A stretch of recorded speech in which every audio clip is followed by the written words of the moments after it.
আমি তাসনিম জারা ঢাকা ৯ আসনে স্বতন্ত্র প্রার্থী হিসেবে মনোনয়ন জমা দিয়েছিলাম। সেটা আপাতত গৃহীত হয়নি, সেই সিদ্ধান্তকে আমরা আপিল করেছি।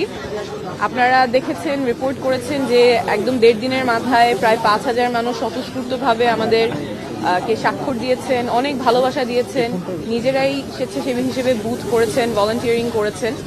তো এইটার প্রতি সম্মান জানিয়ে আমরা আমাদের আইনি লড়াইটা চালিয়ে যাব। ওনারা চান, যারা স্বাক্ষর করেছেন এই প্রায় 5,000 মানুষ এত অল্প সময়ে, ওনারা চান আমি যাতে নির্বাচনে কন্টেস্ট করতে পারি। তো সেই জন্য আমরা আপিল করেছি এবং আমরা আইনি প্রক্রিয়ার লড়াইটা চালিয়ে যাব। আর এই ব্যাপারে যে টেকনিক্যাল ডিটেলস, সেটা আমাদের আইনজীবী আরমান হোসেন উনি এখন ব্যাখ্যা করবেন।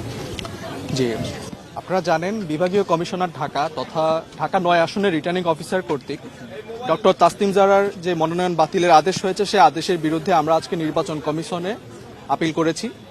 আমরা গণপ্রতিনিধিত্ব আদেশ 1972-এর অনুচ্ছেদ 14 দফা 5 এবং নির্বাচন পরিচালনা বিধিমালা 2008-এর বিধি 5 অনুযায়ী আজকে এই আপিলটি দায়ের করেছি।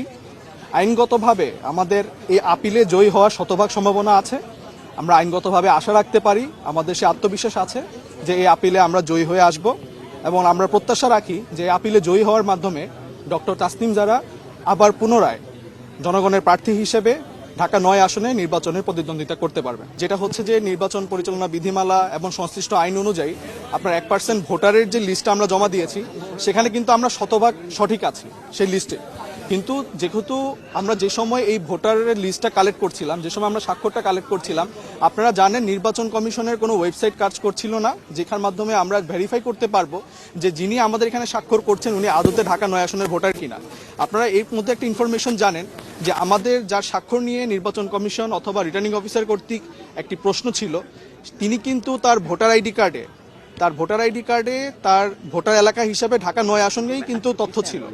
কিন্তু যেহেতু এটা আমাদের ভেরিফাই করার সুযোগ ছিল না, সেই জায়গা থেকে আমাদের এই প্রবলেমটা ফেস করতে হচ্ছে এবং আমরা আশাবাদী খুব দ্রুতই আমরা এই আপিলের মাধ্যমে এই প্রবলেমটা সলভ করতে পারবো এবং লিগালি আমরা পারমিজিবল হব এই আসনে প্রতিদ্বন্দ্বিতা করার জন্য।